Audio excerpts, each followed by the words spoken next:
Salam əziz abituriyentlər. Belə bir məsələ işləyəcəyik. Qrafik təsvir 10x16 düym ölçüdə 512 dipi icazə ilə skan edilmişdir. Bu qrafik təsvirin 256 rəng çalarından ibarət olduğunu bilərək onun həcmini hesablayın və cavabı megabaytla ifadə edin. Bu sualın həllindən öncə dipi haqqında məlumat verim.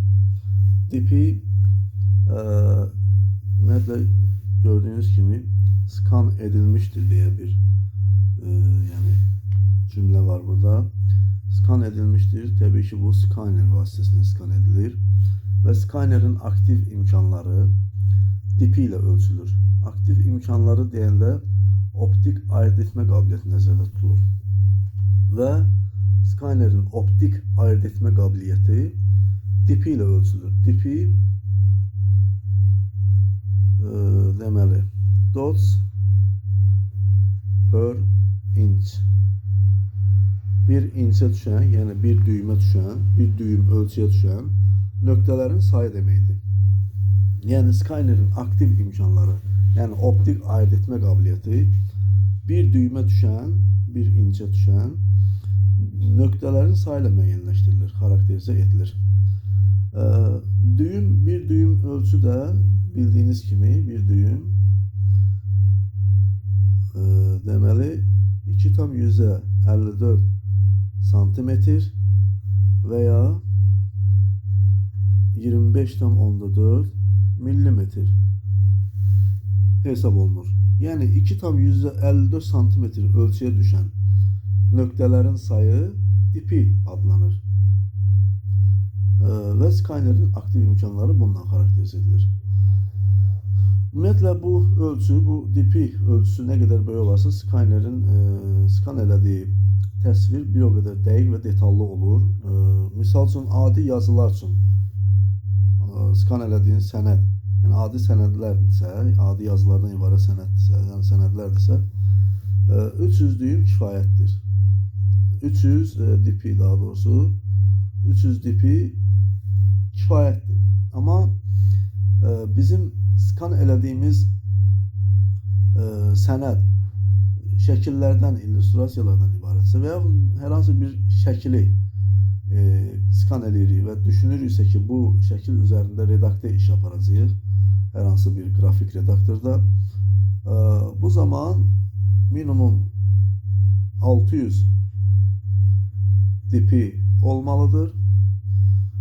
Daha yüksək keyfiyyətli şəkillər və texniki rəsmlər üçün isə 1200 dipi lazımdır.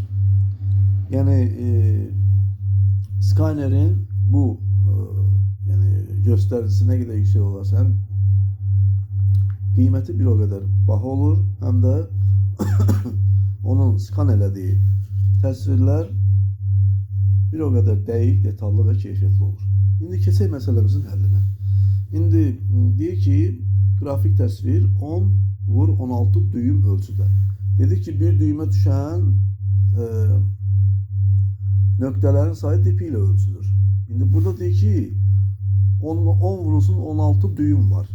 10x16 sayda düym var və bu ölçüdə 512 dipi icazə ilə skan edilmişdir. Yəni hər düymə 512 dipi düşürsə, deməli biz 10 vur 512 vurulsun 16 vur 512 hesablayacağıq. Bundan sonra alınmış bu rəqəmi də rəng çaları 256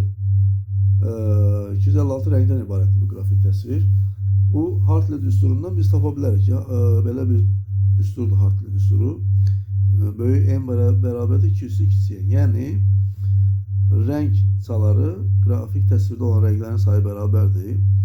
2/n, burada n, kiçik n. Bir deməli nöqtənin həmin bu qrafik təsvirdə bir pikselin, bir nöqtənin yaddaşda tutduğu həcm hesab olunur və bitlə ifadə olunur. Bitlə. Və indi bizdə 256 rəngçalar var. Böyük N, yəni 256-dır. Yazırıq onu 256 208-ə bərabərdir. Deməli kiçik N'imiz 8 bitdir. Yəni bu hesabatda biz bunu 8 bitə vuracağıq. Və məsələnin şərtində bizə deyir ki, aldığınız cavabı megabaytla ifadə edin. Bura bitlə olduğuna görə bitdən megabayta keçmək üçün həmin bu nə rəqəm alınacaqsa aldığımız cavabı 223-ə bölməliyik. Və salam hesabat hazırdır, bərabərdir. 10 olduğu kimi saxlayıram hələ ki. 512-ni 209 kimi yazıram. 16 204'tür. Yenə 512, yenə 209 və 8 də 203'tür. Bölünsün 223. Vəssalam 209, 209, 218, 204, 222, bu da 203, 225 yukarıda kalır. 10 vurulsun 225 bölünsün 10 vurulsun 10 üstü 2 üstü daha doğrusu 223. Bu 225 ne? 223 İhtisar gelir. Yukarıda kalır. 10 vurulsun 204. Yani 10 vurulsun 203 2 daha doğrusu 202 kalır. Yani 10 vurulsun 202 10 vurulsun 4 beraberdir 40 megabayt. Burada cevap A variantı. Sağ olun, növbəti izahlarda görüşənədək.